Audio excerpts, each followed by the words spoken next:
Hey everyone, I'm Bert from ViewSonic, and I'm here to answer your questions about your displays. And today's question is about monitor drivers. How do I install monitor drivers?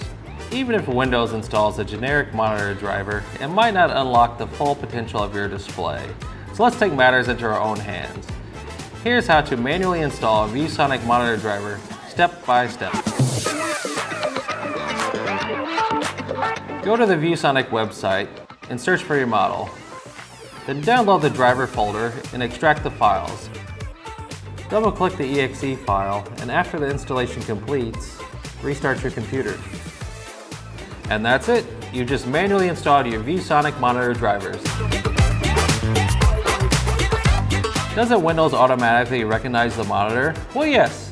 It reads a small built-in chip in the monitor called EDID. That's Extended Display Identification Data. It uses that information to recognize your display and apply a basic plug-and-play configuration to get it working. But working isn't the same as performing. Here's exactly what you gain when you install the right driver. Manufacturer-specific drivers unlock exact resolutions and refresh rates that generic drivers might miss. They include ICM files for accurate color profiles and calibration.